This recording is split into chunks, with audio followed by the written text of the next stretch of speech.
கர்த்தருடைய கோபம். ஐயோ! ஆண்டவர் தமது கோபத்தில் சீயோன் குமாரத்தியை மந்தாரத்தினால் மூடினார். அவர் தமது கோபத்தின் நாளிலே தமது பாதபீடத்தை நினையாமல் இஸ்ரவேலின் மகிமையை வானத்திலிருந்து தரையிலே விழத்தள்ளினார். ஆண்டவர் தப்பவிடாமல் யாக்கோபின் வாசஸ்தலங்களையெல்லாம் விழுங்கினார்.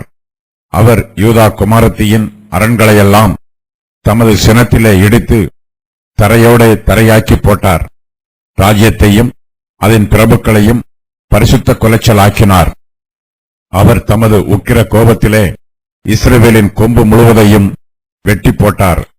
சத்துருவுக்கு முன்பாக அவர் தமது வலதுகரத்தை பின்னாக திருப்பி சுற்றிலும் இருப்பதை பட்சிக்கிற அக்கினி ஜுவாலையைப் போல் யாக்கோபுக்கு விரோதமாக எரிந்தார். பகைஞனைப் போல் தம்முடைய வில்லை நாணேற்றினார். சத்துருவைப் போல் தம்முடைய வலதுகரத்தை நீட்டி நின்று கண்ணுக்கு இன்பமானதையெல்லாம் அழித்து போட்டார். சீயோன் குமாரத்தியின் கூடாரத்திலே தம்முடைய உக்கிரத்தை அக்கினியைப் போல் சொரிய பண்ணினார். ஆண்டவர் பகைஞன் போலானார். இஸ்ரவேலை விழுங்கினார். அதன் அரண்மனைகளையெல்லாம் விழுங்கினார். அதன் அரண்களை அழித்து யூதா குமாரத்திக்கு மிகுந்த துக்கிப்பையும் சலிப்பையும் உண்டாக்கினார்.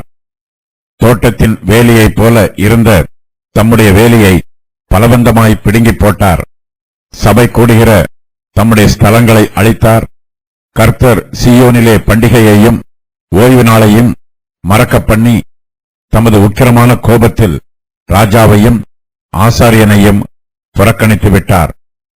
ஆண்டவர் தமது பலிபீடத்தை ஒழித்துவிட்டார். தமது பரிசுத்த ஸ்தலத்தை வெறுத்துவிட்டார்.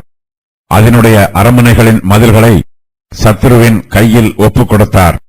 பண்டிகை நாளில் ஆரவாரம் பண்ணுகிறது போல் கர்த்தரின் ஆலயத்தில் ஆரவாரம் பண்ணினார்கள்.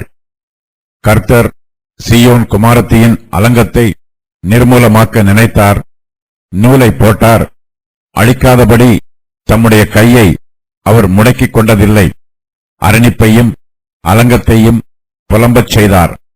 அவைகள் முற்றிலும் பலனற்று கிடக்கிறது. அவள் வாசல்கள் தரையில் அமிழ்ந்து கிடக்கிறது. அவள் தாழ்பால்களை முறித்து உடைத்து போட்டார். அவள் ராஜாவும் அவள் பிரபுக்களும் பிரஜாதியாருக்குள் இருக்கிறார்கள். வேதமும் இல்லை. அவள் தீர்க்கதரிசிகளுக்கு கர்த்தரால் தரிசனம் கிடைக்கிறதும் இல்லை. கர்த்தருடைய கோபம். கர்த்தருடைய ஜனம் மிகுந்த வேதனையிலும் துக்கத்திலும் இருக்கிறார்கள். இவர்கள் யாக்கோபின் சந்ததியார். பரிசுத்த வேதாகமத்தில் கர்த்தருடைய ஜனத்தை அழைப்பதற்கு இஸ்ரவேல் புத்திரர், சீயோனின் குமாரத்திகள், எருசலேமின் குடிகள் ஆகிய வார்த்தைகள் பயன்படுத்தப்பட்டிருக்கிறது. இந்த அதிகாரத்தில் இஸ்ரவேலின் மகிமையை பற்றியும் அவர்களுடைய மேன்மையை பற்றியும் ஒன்றும் சொல்லப்படவில்லை. கர்த்தருடைய கோபமான கரம் சீயோன் குமாரத்தின் மீது எவ்வாறு வந்து இறங்கிற்று என்று இந்த அதிகாரத்தில் எழுதப்பட்டிருக்கிறது. கர்த்தர் இஸ்ரவேல் புத்திரர் மீது கோபமாய் இருக்கிறார். இஸ்ரவேலின் தேவன் தமது கோபத்தினால் யாக்கோபின் சந்ததியாரை தண்டிக்கிறார். கர்த்தரே தம்முடைய ஜனத்தை கண்டித்து திருத்துகிறார். கர்த்தருடைய கோபம் மிகவும் அதிகமாய் இருக்கிறது. பூர்வ காலத்தில் கர்த்தர் தம்முடைய ஜனத்தின் மீது பிரியமாய் இருந்தார். இஸ்ரவேலின் தேவன் யாக்கோபின் சந்ததியாருக்கு சிநேகிதராய் இருந்தார். இவையெல்லாம் பூர்வ காலத்து நிலைமை. இப்போதோ கர்த்தர் இஸ்ரவேல் ஜனத்தார் மீது கோபமாய் இருக்கிறார். யாக்கோபின் வம்சத்தாருக்கு விரோதமாக கர்த்தர் சத்துருவைப் போல தீங்கு செய்கிறார். கர்த்தருடைய கிருபையையும் அவருடைய சிலாக்கியத்தையும் தியானிப்பதற்கு தேவனுடைய விரல் என்னும் வார்த்தையை பயன்படுத்துகிறோம். கர்த்தர் தம்முடைய கிரியைகளை தமது விரலினால் நடப்பிக்கிறார். கர்த்தர் தம்முடைய அன்பினால் நம்மை திருத்தும் போது அதை எளிதாக சகித்துக் கொள்கிறோம். கர்த்தருடைய வார்த்தைகளை தாங்கிக் கொள்கிறோம்.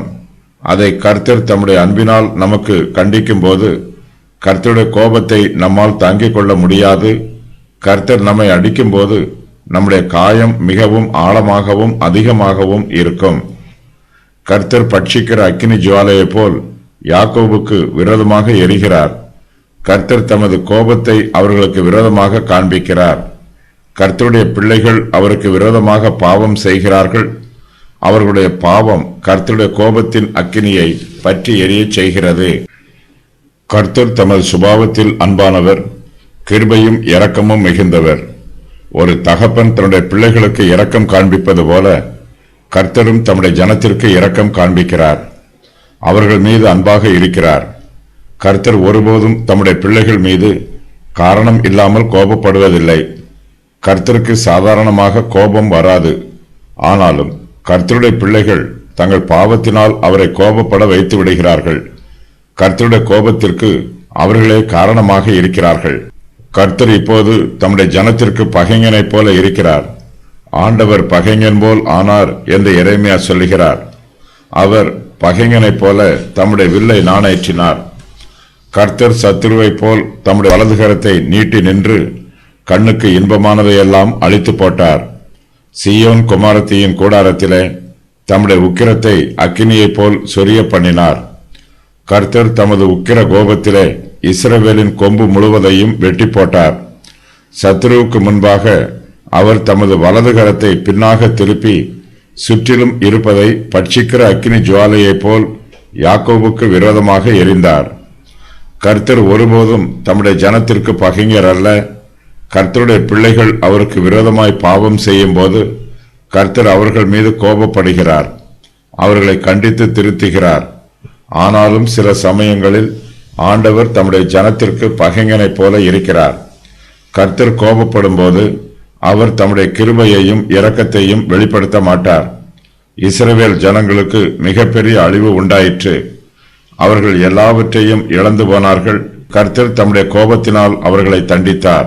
நம்முடைய கர்த்தராகிய இயேசு கிறிஸ்துவோ நமக்கு சமாதானமாய் இருக்கிறார். அவரே நமக்கு சமாதானத்தை உண்டு பண்ணுகிறவர். அவருடைய நாமம் சமாதான பிரபு என்று அழைக்கப்படுகிறது. அவர் பகையை சிலுவையில் அறைந்தார். பூர்வ காலத்தில் கர்த்தருடைய ஜனம் செலுத்திருந்தார்கள். மற்ற தேசங்கள் மத்தியில் இஸ்ரவேல் தேசம் உயர்ந்திருந்தது. ஆனால் இப்போதோ ஆண்டவர் தமது கோபத்தில் சீயோன் குமாரத்தியை மந்தாரத்தினால் மூடியிருக்கிறார். மந்தாரம் கார்மேகம் போல இருக்கிறது. நம்மை மந்தாரம் மூடும்போது மந்தாரத்தின் வழியாக நம்மால் எதையும் தெளிவாக பார்க்க முடியாது. மந்தாரம் கார்மேகம் போல கருமையாக இருக்கும். மந்தாரம் நம்மை மூடும்போது நம்மால் கர்த்தரை தரிசிக்க முடியாது. இஸ்ரவேல் ஜனங்கள் வனாந்திரத்தில் பிரயாணம் பண்ணிய போது கர்த்தருடைய பிரசன்னத்திற்கு மேகஸ்தம்பம் அடையாளமாய் இருந்தது. மேகம் அவர்களை பகல் வேளையில் வழி நடத்திற்று. ஆசரிப்பு கூடாரத்தில் கர்த்தருடைய பிரசன்னத்திற்கு அடையாளமாக மேகம் அங்கு வந்து இறங்கிற்று. கர்த்தருடைய மகிமை ஆசரிப்பு கூடாரத்தை நிரப்பியதற்கு அடையாளமாக மேகம் அந்த இடத்தை மூடிற்று. சீயோன் குமாரத்தியை கர்த்தர் தமது மந்தாரத்தினால் மூடினார். இந்த மந்தாரம் வனாந்திரத்தில் காணப்பட்ட மேகஸ்தம்பம் போன்றதோ அல்லது ஆசரிப்பு கூடாரத்தில் காணப்பட்ட மேகம் போன்றதோ அல்ல. இந்த மந்தாரம் கர்த்தருடைய கோபத்தின் மேகம். இஸ்ரவேல் ஜனங்கள் செங்கடலை கடந்தபோது எகிப்தியர்களும் அவர்களை பின்தொடர்ந்தார்கள். இஸ்ரவேலருக்கு வழிகாட்டிய மேகஸ்தம்பம் எகிப்தியர் பக்கமாய் திரும்பிற்று.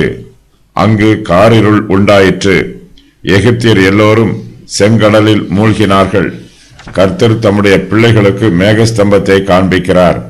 தம்முடைய சத்துருக்களுக்கோ மந்தாரத்தை காண்பிக்கிறார். கர்த்தர் சத்துருவுக்கு முன்பாக தமது வலதுகரத்தை பின்னாக திருப்புகிறார். இந்த வாக்கியத்திற்கு கர்த்தர் தம்முடைய சத்துருக்களின் வலதுகரத்தை பின்னாக திருப்புகிறார் என்று வேத பண்டிதர்கள் விளக்கம் சொல்லுகிறார்கள். கர்த்தர் தம்முடைய சத்துருவை அடிக்கும்போது சத்துரு தன்னுடைய வலதுகரத்தினால் கர்த்தர் கொடுக்கும் அடியை தடுக்கவோ தாங்கவோ முயற்சி செய்வான். கர்த்தர் சத்துருவின் வலதுகரத்தை பின்னாக திருப்பிவிட்டால் அவனுடைய வலதுகரம் செயலிழந்து போகும். கர்த்தர் அடிக்கும்போது சத்துரு தன்னுடைய வலதுகரத்தினால் அந்த அடியை தாங்கவோ தடுக்கவோ முடியாது. சத்துருவின் கை மரத்து போனது போல இருக்கும். அது செயலிழந்து போகும். கர்த்தர் தமது உக்கிர கோபத்திலே இஸ்ரவேலின் கொம்பு முழுவதையும் வெட்டி போட்டார். அவர்களால் கர்த்தருடைய கோபத்தை தடுத்து நிறுத்த முடியவில்லை. அந்த கோபத்தை அவர்களால் தாங்கிக் கொள்ளவும் முடியவில்லை. கர்த்தர் அவர்களுடைய வலதுகரத்தை பின்னாக திருப்பிவிட்டார். அவருடைய வலதுகரம் செயலிழந்து மரத்து போயிற்று. பூர்வ காலத்தில் எருசலேமும் யூதாவின் பட்டணங்களும் அரணிப்பான நகரங்களாக இருந்தது. அவை எல்லாமே பலமான நகரமாய் இருந்தது. கர்த்தரோ அந்த பட்டணங்களில் ஒன்றையும் தப்பவிடவில்லை. ஆண்டவர் யாக்கோபின் வாசஸ்தலங்களை எல்லாம் விழுங்கினார். யூதா மனுஷருக்கு பூரணமான அழிவு உண்டாயிற்று. கர்த்தர் யாக்கோபின் வாசஸ்தலங்கள் எல்லாவற்றையும் விழுங்கிவிட்டார். அவர் ஒன்றையும் மீதியாக வைக்கவில்லை. கர்த்தர் இஸ்ரவேலை விழுங்கினார். அதன் அரமனைகளையெல்லாம் விழுங்கினார். யூதா தேசம் செழிப்பான தேசமாகவும் அரணிப்பான தேசமாகவும் வலுவான தேசமாகவும் இருந்தது. ஆனாலும் கர்த்தர் இஸ்ரவேலை விழுங்கிவிட்டார். அவர்களுடைய வாசஸ்தலங்களை அழித்து போட்டது போல அவர்களுடைய அரணான அரண்மனைகளையும் அழித்து போட்டார். யூதாவின் அரணான பட்டணங்கள் எல்லாம் அழிந்து போயிற்று. அவர்களுடைய வாசஸ்தலங்கள் எல்லாம் இடிந்து போயிற்று. எருசலேமில் உள்ள தேவாலயம் அக்கினியில் எரிந்து போயிற்று. அவர்களுடைய அரண்கள் அவர்களை பாதுகாக்கவில்லை. இதனால் யூதா குமாரத்திக்கு மிகுந்த துக்கிப்பும் சலிப்பும் உண்டாயிற்று. கர்த்தரே அவர்களுக்கு இந்த துக்கிப்பையும் சலிப்பையும் உண்டாக்கினார். எரேமியா தீர்க்கதரிசி எருசலேமுக்கு வந்த அழிவை இங்கு மறுபடியும் சொல்லுகிறார். கர்த்தர் எருசலேமில் உள்ள அரண்மனைகளின் மதில்களை சத்ருவின் கையில் ஒப்புக் கொடுத்தார். எருசலேமின் வாசல்கள் தரையில் அமிழ்ந்து கிடக்கிறது. ஆண்டவர் தமது பலிபீடத்தை ஒழித்துவிட்டார். தமது பரிசுத்த ஸ்தலத்தை வெறுத்துவிட்டார். அதனுடைய அரண்மனைகளின் மதில்களை சத்ருவின் கையில் ஒப்புக் கொடுத்தார். பண்டிகை நாளில் ஆரவாரம் பண்ணுகிறது போல் கர்த்தரின் ஆலயத்தில் ஆரவாரம் பண்ணினார்கள். கர்த்தர் சீயோன் குமாரத்தியின் அலங்கத்தை நிர்மூலமாக்க நினைத்தார். நூலை போட்டார். அழிக்காதபடி தம்முடைய கையை அவர் முடக்கிக் கொண்டதில்லை. அரணிப்பையும் அலங்கத்தையும் புலம்பச் செய்தார். அவைகள் முற்றிலும் பலனற்று கிடக்கிறது. அவள் வாசல்கள் தரையில் அமிழ்ந்து கிடக்கிறது. அவள் தாழ்பால்களை முறித்து உடைத்து போட்டார். அவள் ராஜாவும் அவள் பிரபுக்களும் புறஜாதிகளுக்குள் இருக்கிறார்கள். வேதமும் இல்லை. அவள் தீர்க்கதரிசிகளுக்கு கர்த்தரால் தரிசனம் கிடைக்கிறதும் இல்லை. எருசலேமின் மதில்கள் கர்த்தருடைய ஜனத்தை பாதுகாக்கவில்லை. கர்த்தரே அவர்களுக்கு அக்கினி மதிலாக இருக்க வேண்டும். கர்த்தர் அவர்களை சுற்றிலும் தமது அக்கினியினால் வேலி அடைத்து பாதுகாக்க வேண்டும். கர்த்தர் தம்முடைய ஜனத்தை பாதுகாக்கவில்லை என்றால் அவர்களுக்கு வேறு மெய்யான பாதுகாப்பு எதுவும் இல்லை. கர்த்தருடைய ஜனத்திற்கு சில சமயங்களில் சேதமும் நாசமோசமும் வருகிறது. கர்த்தரே தம்முடைய ஜனத்திற்கு தீங்கை வரவழைக்கிறார். இவையெல்லாம் அவருடைய தெய்வீக ஆலோசனையின் பிரகாரமாக நடைபெறுகிறது. கர்த்தர் தம்முடைய சித்தத்தின் பிரகாரமாகவும் திட்டத்தின் பிரகாரமாகவும் தம்முடைய ஜனத்தை தண்டிக்கிறார். கர்த்தருடைய பிள்ளைகளுக்கு அழிவு வரும்போது கர்த்தர் நியமித்த அளவுக்கு உட்பட்டே அந்த அழிவு வரும். கர்த்தர் நியமித்த எல்லையை தாண்டி அவருடைய பிள்ளைகளுக்கு ஒரு சேதமும் உண்டாவதில்லை. பூர்வ காலத்தில் இஸ்ரவேல் தேசம் செழித்திருந்தது. தாவீது, சாலமோன் ஆகிய ராஜாக்களின் காலத்தில் சமஸ்த இஸ்ரவேலும் அதிக பலனோடு இருந்தது. இஸ்ரவேல் தேசத்தார் மற்ற தேசத்தாரை விட பலமுள்ளவர்களாய் இருந்தார்கள். இப்போதோ அவர்கள் பலவீனராய் இருக்கிறார்கள். கர்த்தர் இஸ்ரவேல் ராஜ்யத்தையும் அதன் பிரபுக்களையும் பரிசுத்த குலைச்சல் ஆக்கினார். இஸ்ரவேல் ஜனங்களும் அவருடைய பிரபுக்களும் கர்த்தரை விட்டுவிட்டு அந்நிய தெய்வங்களை பின்பற்றி போனார்கள். விக்கிரகங்களுக்கு தூபம் காட்டினார்கள். அவர்கள் விக்கிரகங்களினால் தங்களை அசுத்தப்படுத்தி தீட்டுப்படுத்தினார்கள். கர்த்தர் அவர்களை தண்டிக்கும் வண்ணமாய் இஸ்ரவேல் ராஜ்யத்தையும் அதன் பிரபுக்களையும் பரிசுத்த குலைச்சல் ஆக்கினார். கர்த்தர் உக்கிரமான கோபத்தில் ராஜாவையும் ஆசாரியனையும் புறக்கணித்து விட்டார். இவர்கள் தோட்டத்தின் வேலையைப் போல இஸ்ரவேல் ஜனங்களுக்கு கர்த்தருடைய வேலையாக இருந்தார்கள். கர்த்தரோ தம்முடைய வேலையை பலவந்தமாய் பிடுங்கி போட்டார். சபை கூடுகிற தம்முடைய ஸ்தலங்களை கர்த்தர் அழித்தார். கர்த்தர் சீயோனிலே பண்டிகையையும் ஓய்வு நாளையும் மறக்க பண்ணினார். இஸ்ரவேல் ஜனத்தாரின் ராஜாக்களும் அவர்களுடைய பிரபுக்களும் புறஜாதியாருக்குள் இருக்கிறார்கள். அவர்கள் அந்நிய தேசத்து சிறையிருப்பில் அடிமைகளாக இருக்கிறார்கள். அவர்களுடைய கிரீடங்கள் அவர்களுடைய தலைகளில் இருந்து கீழே விழுந்து விட்டது. ராஜாக்களுக்குரிய மரியாதை அவர்களுக்கு கொடுக்கப்படவில்லை. அவர்கள் சிறையிருப்பில் அடைக்கப்பட்டு வேதனைகளை அனுபவிக்கிறார்கள். இஸ்ரவேலின் ராஜாக்களும் பிரபுக்களும் கர்த்தருக்கு விரோதமாக பாவம் செய்தார்கள். தங்களுடைய பாவங்களினால் தங்களை தீட்டுப்படுத்தி அசுத்தப்படுத்தினார்கள். அவர்களுடைய பாவம் அவர்களுடைய மகிமையை அவர்களை விட்டு நீக்கி போட்டது. கர்த்தரோ தம்முடைய நீதியான நியாய தீர்ப்பினால் இஸ்ரவேலின் ராஜாக்களை அவர்களுடைய சிங்காசனத்தில் இருந்து கீழே தள்ளிவிடுகிறார். அவர்களை அந்நிய தேசத்து சிறையிருப்புக்கு அனுப்பி அவர்களுடைய மகிமையையும் நீக்கி போடுகிறார். இஸ்ரவேல் ஜனங்களும் அவர்களுடைய ராஜாக்களும் பிரபுக்களும் தங்களுடைய பாவங்களின் நிமித்தமாய் வேதனைகளையும் தண்டனைகளையும் அனுபவிக்கிறார்கள். அவர்கள் கர்த்தரை புறக்கணித்தார்கள். கர்த்தர் அவர்களை புறக்கணித்து விட்டார். அவர்கள் விக்கிரகங்களை ஆராதித்து கர்த்தரை பரிசுத்த கொலைச்சல் ஆக்கினார்கள். கர்த்தரோ இஸ்ரவேல் ராஜ்யத்தையும் அதன் பிரபுக்களையும் பரிசுத்த கொலைச்சல் ஆக்கினார். பூர்வ காலத்தில் இஸ்ரவேல் ஜனத்தார் கர்த்தருடைய பிரமாணங்களுக்கு கீழ்ப்படிந்தார்கள். பண்டிகைகளையும் ஓய்வு நாளையும் பரிசுத்தமாய் ஆசரித்தார்கள். கர்த்தருடைய பிரசன்னத்திற்கு அடையாளமாக அவர்கள் மத்தியில் உடன்படிக்கை பெட்டி இருந்தது. இஸ்ரவேல் ஜனத்தாரின் பரிசுத்தமே அவர்களுக்கும் கர்த்தருடைய ஆலயத்திற்கும் மெய்யான அழகாய் இருந்தது. இப்போதோ அவர்களிடத்தில் பரிசுத்தமும் இல்லை, இஸ்ரவேலில் மெய்யான அழகும் இல்லை. இஸ்ரவேலின் மகிமை அவர்களை விட்டு நீங்கி போயிற்று. கர்த்தருடைய உடன்படிக்கை பெட்டி கிருபாசனத்திற்கு கீழ் இருந்தது. அது சேராபீன்களுக்கு நடுவில் வைக்கப்பட்டிருந்தது. ஆசரிப்பு கூடாரத்திலும் கர்த்தருடைய ஆலயத்திலும் மகா பரிசுத்த ஸ்தலத்தில் உடன்படிக்கை பெட்டி வைக்கப்பட்டிருந்தது. இது கர்த்தருடைய பாதபீடம். கர்த்தரோ தமது கோபத்தின் நாளிலே தமது பாதபீடத்தை நினையாமல் இஸ்ரவேலின் மகிமையை வானத்தில் இருந்து தரையிலே விழத்தள்ளினார். அப்பொழுது ராஜாவாகிய தாவீது எழுந்திருந்து காலூன்றி நின்று, என் சகோதரரே, என் ஜனமே, நான் சொல்வதை கேளுங்கள். கர்த்தருடைய உடன்படிக்கை பெட்டியும் நமது தேவனுடைய பாதபடியும் தங்குவதற்கு ஒரு ஆலயத்தை கட்ட நான் என் மனதிலே நினைத்து கட்டுகிறதற்கு ஆயத்தமும் பண்ணினேன். 1 நாளாகமம் 28:2. நம்முடைய தேவனாகிய கர்த்தரை உயர்த்தி அவர் பாதபடியிலே பணியுங்கள். அவர் பரிசுத்தமுள்ளவர். சங்கீதம் 99:5. அவருடைய வாசஸ்தலங்களுக்குள் பிரவேசித்து அவர் பாதபடியில் பணிவோம். சங்கீதம் 132:7. தேவாலயத்தில் உள்ள மகா பரிசுத்த ஸ்தலத்தில் கர்த்தருடைய ஷேக்கனா மகிமை தங்கியிருக்கும். கர்த்தரோ இப்போது தமது பாதபீடத்தை நினைக்கவில்லை. கல்தேயர்கள் தேவாலயத்தில் உள்ள உடன்படிக்கை பெட்டியையும் உடைத்து போட்டார்கள்.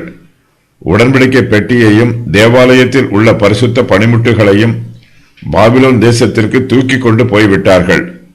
தேவாலயத்தில் கர்த்தருடைய பிரசன்னத்திற்கு அடையாளமாக இருந்த உடன்படிக்கை பெட்டி தேவாலயத்தில் இருந்து எடுத்துச் செல்லப்பட்ட பின்பு கர்த்தருடைய பிரசன்னமும் தேவாலயத்தில் இருந்து விலகி போயிற்று. கர்த்தரும் அவருடைய ராஜ்யமும் பாதபீடம் இல்லாமல் இருக்கிறது. சீயோன் குமாரத்தியின் கூடாரத்தில் கர்த்தர் தம்முடைய உக்கிரத்தை அக்கினியைப் போல் சொரிய பண்ணினார். கர்த்தருடைய ஆலயத்திலே ஊழியம் செய்கிறவர்களுக்கு அவருடைய உடன்படிக்கை பெட்டியும் பரிசுத்த பணிமுட்டுகளும் அவருடைய கண்களுக்கு இன்பமானவையாய் இருந்தது. ஆனால் கர்த்தரோ சத்துருவைப் போல் தம்முடைய வலதுகரத்தை நீட்டி நின்று சீயோன் குமாரத்தியின் கூடாரத்திலே கண்ணுக்கு இன்பமானதையெல்லாம் அழித்து போட்டார். அவருடைய நசரேயர் உறைந்த மலையை பார்க்கிலும் சுத்தமும், பாலை பார்க்கிலும் வெண்மையும், பவளத்தை பார்க்கிலும் சிவப்பும், இந்திர நீலத்தை பார்க்கிலும் மேனியுமாய் இருந்தார்கள். இப்பொழுதோ அவர்களுடைய முகம் கரியிலும் கருத்து போயிற்று. வீதிகளில் எரியப்பட்டார்கள். அவர்கள் தோல் அவர்கள் எலும்புகளோடு ஒட்டிக்கொண்டு காய்ந்த மரத்திற்கு ஒப்பாயிற்று. புலம்பல் 4:7-8. சீயோன் குமாரத்தியின் கண்ணுக்கு இன்பமானது உறைந்த மலையை பார்க்கிலும் சுத்தமும், பாலை பார்க்கிலும் வெண்மையுமாய் இருந்தது. ஆனால் கல்தேயர்கள் அவற்றை உடைத்து போட்டார்கள். தேவனுடைய கூடாரமே கர்த்தருடைய ஆலயம். கர்த்தரிடத்தில் ஒன்றை நான் கேட்டேன், அதையே நாடுவேன். நான் கர்த்தருடைய மகிமையை பார்க்கும்படியாகவும் அவருடைய ஆலயத்தில் ஆராய்ச்சி செய்யும்படியாகவும் நான் என் ஜீவனுள்ள நாளெல்லாம் கர்த்தருடைய ஆலயத்தில் தங்கியிருப்பதையே நாடுவேன். சங்கீதம் 27:4. கர்த்தரோ சபை கூடுகிற தம்முடைய ஸ்தலங்களை அழித்தார். ஆசரிப்பு கூடாரத்தின் முளைகளை பிடுங்கி போட்டார். அதன் கயிறுகளை அறுத்து போட்டார். இனிமேல் அது ஆசரிப்பு கூடாரமாக ஸ்தாபிக்கப்பட முடியாது. தோட்டத்தின் வேலியைப் போல் இருந்த தம்முடைய வேலியை கர்த்தர் பலவந்தமாய் பிடுங்கி போட்டார். இஸ்ரவேல் புத்திரர் தேவனுடைய ஆசரிப்பு கூடாரத்தை தீட்டுப்படுத்தினார்கள். கர்த்தரோ தம்முடைய நீதியினால் தம்முடைய வாசஸ்தலத்தை அவர்கள் மத்தியில் இருந்து அழித்து போடுகிறார். கர்த்தர் தமது பரிசுத்த ஸ்தலத்தை வெறுத்து விட்டார். இஸ்ரவேல் புத்திரர் கர்த்தருடைய பரிசுத்த ஸ்தலத்தில் பாவம் செய்து தங்களுடைய பாவத்தினால் தேவாலயத்தை தீட்டுப்படுத்தினார்கள். கர்த்தர் பாவத்தை வெறுக்கிறவர். அவர் பாவத்தை தவிர வேறு எதையும் வெறுக்கிறவர் அல்ல. தம்முடைய ஆலயத்தில் பாவம் பிரவேசித்ததினால் கர்த்தர் தமது பரிசுத்த ஸ்தலத்தையே வெறுத்து விடுகிறார். கர்த்தருடைய பரிசுத்த ஸ்தலம் அவருக்கு இன்பமானது. அது கர்த்தருடைய நித்திய வாசஸ்தலம். இது என்றென்றைக்கும் நான் தங்கும் இடம். இதை நான் விரும்பினபடியால் இங்கே வாசம் பண்ணுவேன். சங்கீதம் 132:14. ஆனாலும் தம்முடைய ஆலயத்தில் பாவம் பிரவேசித்து அதை தீட்டுப்படுத்தியதினால் கர்த்தர் தம்முடைய பரிசுத்த ஸ்தலத்தையே வெறுத்து விடுகிறார். கர்த்தர் சபை கூடுகிற தம்முடைய ஸ்தலங்களை அழித்தார். சபை கூடுகிற கர்த்தருடைய ஸ்தலங்கள் என்பது ஜப ஆலயங்களையும் தீர்க்கதரிசிகளின் பாடசாலைகளையும் குறிக்கும் என்று வேத பண்டிதர்கள் சொல்லுகிறார்கள். சத்துருக்களோ இவை எல்லாவற்றையும் அக்கினியினால் எரித்து போடுகிறார்கள். அவர்களை ஏகமாய் நிர்த்தூளியாக்குவோம் என்று தங்கள் இருதயத்தில் சொல்லி தேசத்தில் உள்ள ஆலயங்களையெல்லாம் சுட்டெரித்து போட்டார்கள். சங்கீதம் 74:8. இஸ்ரவேல் வம்சத்தார் பண்டிகைகளையும் ஓய்வு நாளையும் பரிசுத்தமாய் ஆசரிப்பது வழக்கம். அவர்கள் இந்த பரிசுத்த நாட்களை நினைவு கூர்ந்து அதை பயபக்தியோடு ஆசரித்து கர்த்தரை மகிமைப்படுத்தினார்கள். கர்த்தரோ இஸ்ரவேல் ஜனத்தாரின் பாவங்களின் நிமித்தமாய் அவர்கள் மீது கோபமாய் இருக்கிறார். கர்த்தர் சீயோனிலே பண்டிகையையும் ஓய்வு நாளையும் மறக்க பண்ணி விடுகிறார். சீயோன் இப்போது அழிந்து கிடக்கிறது. சீயோனிலே ஒருவரும் இல்லை, எல்லாம் பாழாய் போயிற்று. சீயோனில் ஓய்வு நாளுக்கும் மற்ற நாட்களுக்கும் வித்தியாசம் இல்லாதபடி இருக்கிறது. சீயோனிலே மனுஷரும் இல்லை, வீடுகளும் இல்லை, எல்லாம் அழிந்து போயிற்று. எல்லா நாளுமே ஓய்வு நாளை போல் இருக்கிறது. அங்கே ஒரு வேலையும் நடைபெறவில்லை. ஒவ்வொரு நாளும் துக்க நாளை போல இருக்கிறது. சீயோனிலே ஜனங்கள் பண்டிகையையும் ஓய்வு நாளையும் மறந்து விட்டார்கள். எருசலேமில் உள்ள தேவாலயத்தில் ஆசாரியர்கள் பலிகளையும் காணிக்கைகளையும் செலுத்துவது வழக்கம். ஆண்டவர் தேவாலயத்தில் உள்ள தமது பலிபீடத்தை ஒழித்துவிட்டார். கர்த்தர் அவர்களுடைய பலிகளில் பிரியப்படவில்லை. இஸ்ரவேல் ஜனங்கள் பூர்வ காலத்தில் கர்த்தருக்கு பலிகளையும் காணிக்கைகளையும் செலுத்தி அவரை மகிமைப்படுத்தினார்கள். இப்போதோ கர்த்தர் அவர்களுடைய பலிகளில் மகிமைப்படவில்லை. ஆண்டவர் தமது பலிபீடத்தையே ஒழித்துவிட்டார். பலிபீடம் கர்த்தருடைய பரிசுத்தமான மேஜை. அதுவே கர்த்தர் போஜனம் பண்ணும் இடம். தேவாலயத்தில் இப்போது கர்த்தருடைய பிரசன்னம் இல்லை. ஆகையினால் கர்த்தர் போஜனம் பண்ணுவதற்கு பலிபீடமும் தேவைப்படவில்லை. கர்த்தர் தமது தேவையில்லாத பலிபீடத்தை தேவாலயத்தில் இருந்து ஒழித்துவிட்டார். கர்த்தர் தம்முடைய ஜனத்திற்கு இனிமேல் விருந்து கொடுக்கவும் மாட்டார், அவர்களோடு விருந்து புசிக்கவும் மாட்டார். இஸ்ரவேல் தேசத்தில் தீர்க்கதரிசிகளும் நியாயப்பிரமாணத்தை உபதேசிக்கிறவர்களும் இருந்தார்கள். இப்போதோ இஸ்ரவேல் தேசத்தில் வேதம் இல்லை, ஜனங்கள் வேதம் வாசிப்பதில்லை. வேத பாரகர்கள் வேத வாக்கியங்களை வியாக்கியானம் பண்ணுவதும் இல்லை. கல்தையர்கள் உடன்படிக்கை பெட்டியை எடுத்துச் சென்ற போது நியாயப்பிரமாண புஸ்தக சுருள்களையும் தங்களோடு எடுத்துக்கொண்டு போய்விட்டார்கள். அவர்களுடைய தீர்க்கதரிசிகளுக்கு கர்த்தரால் தரிசனம் கிடைக்கவில்லை. இஸ்ரவேல் ஜனத்தார் கர்த்தருடைய தீர்க்கதரிசிகளை துன்பப்படுத்தினார்கள். தீர்க்கதரிசிகள் கர்த்தரிடத்திலிருந்து பெற்றுக்கொண்ட செய்திகளை ஜனங்களுக்கு சொன்னார்கள். அவர்களோ தீர்க்கதரிசிகளின் வார்த்தைகளுக்கு செவி கொடுக்கவில்லை. தீர்க்கதரிசிகளுக்கு கர்த்தரால் கிடைத்த தரிசனத்தையும் அவர்கள் மதிக்கவில்லை. இதனால் தீர்க்கதரிசிகளுக்கு கர்த்தரால் தரிசனம் கிடைப்பது நின்று போயிற்று. இஸ்ரவேல் ஜனத்தார் மத்தியில் தீர்க்கதரிசிகளும் இல்லை, அவர்களுக்கு தரிசனமும் கிடைக்கவில்லை. இரண்டாவது பாடலிலும் 2 பிரிவுகள் உள்ளன. புலம்பல் 2 1 முதல் 10 வரை உள்ள வசனங்களில் சீயோனின் மீது வந்த தண்டனை விவரிக்கப்பட்டிருக்கிறது. புலம்பல் 2 11 முதல் 22 வரை உள்ள வசனங்களில் ஒரு புலம்பலும் ஒரு ஜெபமும் கொடுக்கப்பட்டிருக்கிறது. யூதாவின் மீது நியாய தீர்ப்பு. ஆண்டவர் தமது கோபத்தில் சீயோன் குமாரத்தியை மந்தாரத்தினால் மூடினார். இஸ்ரவேலின் மகிமையை வானத்தில் இருந்து தரையிலே விழத்தள்ளினார். அவர் தமது கோபத்தின் நாளிலே தமது பாத பீடமாகிய பூமியை நினைக்கவில்லை. யாக்கோபின் வாசஸ்தலங்களையெல்லாம் விழுங்கினார். ஆண்டவர் யாரையும் தப்பவிடவில்லை. அவர் யூதா குமாரத்தியின் அரண்களையெல்லாம் தமது சினத்தினாலே இடித்தார். அதை தரையோட தரையாக்கி போட்டார். ராஜ்யத்தையும் அதன் பிரபுக்களையும் பரிசுத்த குலைச்சல் ஆக்கினார். அவர் தமது உக்கிர கோபத்திலே இஸ்ரவேலின் கொம்பு முழுவதையும் வெட்டி போட்டார். சத்ருவுக்கு முன்பாக அவர் தமது வலது கரத்தை பின்னாக திருப்பினார். சுற்றிலும் இருப்பதை பட்சிக்கிற அக்கினி ஜுவாலையைப் போல் யாக்கோபுக்கு விரோதமாக எரிந்தார். பகைஞனைப் போல் தம்முடைய வில்லை நாணேற்றினார். சத்ருவைப் போல் தம்முடைய வலது கரத்தை நீட்டி நின்றார். சீயோன் குமாரத்தியின் கூடாரத்தில் கண்ணுக்கு இன்பமானதையெல்லாம் அழித்து போட்டார். தம்முடைய உக்கிரத்தை அக்கினியைப் போல் சொரிய பண்ணினார். ஆண்டவர் பகைஞன் போல் ஆனார். இஸ்ரவேலை விழுங்கினார். அதன் அரண்மனைகளையெல்லாம் விழுங்கினார். அதன் அரண்களை அழித்தார். யூதா குமாரத்திக்கு மிகுந்த துக்கிப்பையும் சலிப்பையும் உண்டாக்கினார். தம்முடைய கூடாரத்தை பலவந்தமாய் பிடுங்கி போட்டார்.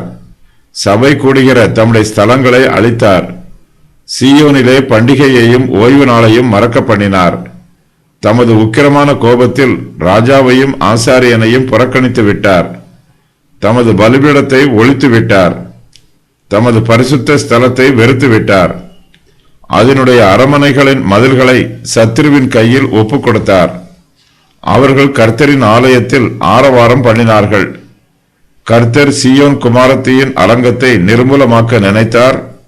அதன் மீது நூலை போட்டார். அதை அழிக்காதபடி தம்முடைய கையை அவர் முடக்கிக் கொண்டதில்லை. அரணிப்பையும் அலங்கத்தையும் புலம்பச் செய்தார். யூதர்களை குறிப்பதற்கு யாக்கோபு, யூதா, இஸ்ரவேல், சீயோன் ஆகிய பெயர்கள் பயன்படுத்தப்பட்டுள்ளன. இஸ்ரவேலின் கொம்பு என்பது இஸ்ரவேலின் ராஜாக்களை குறிக்கும் வார்த்தை. கர்த்தருடைய வலதுகரம் என்பது அவருடைய மகா பெரிய வல்லமையை குறிக்கிறது. அவர் தமது வலதுகரத்தால் இஸ்ரவேல் ஜனத்தாரை இதுவரையிலும் பாதுகாத்து வந்தார். இப்போது கர்த்தர் தமது வலது கரத்தை அவர்களை விட்டு பின்னாக திருப்பி விடுகிறார். இதனால் இஸ்ரவேல் ஜனத்தாருக்கு தெய்வீக பாதுகாப்பு கிடைக்காமல் போயிற்று. அவர்களுடைய சத்துருக்கள் அவர்களை எளிதாக அழித்து போடுகிறார்கள். புலம்பல் 2:4 வசனத்தில் கர்த்தர் தம்முடைய ஜனத்தையும் எருசலேம் நகரத்தையும் தேவாலயத்தையும் அழிப்பதற்கு தமது வலதுகரத்தை நீட்டினார் என்று கூறப்பட்டிருக்கிறது. இஸ்ரவேல் ஜனங்கள் கர்த்தருக்கு விரோதமாக தொடர்ந்து பாவம் செய்து கொண்டு வருகிறார்கள். அவருக்கு எப்போதும் கோபம் ஊட்டி வருகிறார்கள். விக்கிரக ஆராதனை செய்து சகலவித பாவங்களிலும் அவர்கள் மூழ்கி போய் இருக்கிறார்கள். ஆகையினால் அவர்களுடைய நேசராக இருந்த ஆண்டவர் இப்போது அவர்களுடைய பகைஞன் போல் ஆனார். கர்த்தர் தம்முடைய வேலியை பலவந்தமாய் பிடுங்கி போட்டார். கர்த்தர் தம்முடைய ஆலயத்தை அழித்தார். ஒரு காலத்தில் தோட்டத்தில் பயனுள்ளதாக இருந்த வேலியை அழிப்பது போல கர்த்தர் தம்முடைய ஸ்தலங்களை பலவந்தமாக அழித்து போட்டார். கர்த்தர் சீயோனிலே பண்டிகையையும் ஓய்வு நாளையையும் மறக்க பண்ணினார். சீயோனில் பண்டிகைகளும் ஓய்வு நாளும் ஒளிந்து போயிற்று. மோசேயின் ஆராதனை முறைமைகள் அழிந்து போயிற்று. யூதருடைய ஆராதனை முறைமைகளோடு ஓய்வு நாட்களையும் ஒழித்து போடுவதாக கர்த்தர் வாக்கு பண்ணி இருக்கிறார். இயேசு கிறிஸ்து கல்வாரி சிலுவையில் மரித்தபோது கர்த்தர் ஓய்வு நாள் பிரமாணத்தை முற்றிலுமாக ஒழிய பண்ணினார். புதிய ஏற்பாட்டு காலத்து விசுவாசிகளுக்கு குறிப்பிட்ட நாளை ஓய்வு நாளாக ஆசரிக்க வேண்டும் என்னும் பிரமாணம் கொடுக்கப்படவில்லை. சத்ருவின் சேனைகள் தேவாலயத்திற்குள் பிரவேசித்து விட்டார்கள். ஆசாரியர் மட்டுமே பிரவேசிக்கக்கூடிய மகா பரிசுத்த ஸ்தலத்திற்கும் போய்விட்டார்கள். அவர்கள் மீது இதற்காக நியாயத்தீர்ப்பு எதுவும் வரவில்லை. எருசலேம் நகரத்தையும் தேவாலயத்தையும் அவர்கள் அழித்து போட வேண்டும் என்பது கர்த்தருடைய சித்தமாக இருக்கிறது. அவர்கள் கர்த்தரின் ஆலயத்திற்குள் சென்று அங்கு ஆரவாரம் பண்ணினார்கள். யூதாவின் ராஜாவும் அவள் பிரபுக்களும் புறஜாதியாருக்குள் இருக்கிறார்கள். எரேமியா தீர்க்கதரிசி எருசலேமின் அழிவையும் தேவாலயத்தின் அழிவையும் விளக்கி கூறுகிறார். அதன் பின்பு அவர் யூதா தேசத்தின் ஜனங்களை பற்றி விவரிக்கிறார். இதற்காக அவர் ராஜாவையும் பிரபுக்களையும் தீர்க்கதரிசிகளையும் மூப்பர்களையும் குறித்து விவரமாக கூறுகிறார். எருசலேமில் வேதமில்லை. எருசலேம் நகரத்தில் மோசேயின் பிரமாணம் முடிவுக்கு வந்துவிட்டது. அந்த நகரத்தில் யாரும் தாபரிக்கவில்லை. அங்கு சட்டதிட்டங்கள் எதுவும் தேவைப்படாமல் போயிற்று. தேவாலயமும் இஸ்ரவேல் தேசமும் மறுபடியும் ஸ்தாபிக்கப்படும் போது அங்கு பிரமாணம் தேவைப்படும். யூதர்களை பொறுத்தளவில் கிபி 70ஆம் வருஷத்தில் இருந்து இன்று வரையிலும் வேதம் அவர்களுக்கு அமுலில் இல்லை. இஸ்ரவேல் ஜனத்தார் மற்றொரு தேவாலயத்தையும் 1000 வருஷத்து ஆலயத்தையும் கட்டும்போது அங்கு வேதம் இருக்கும்.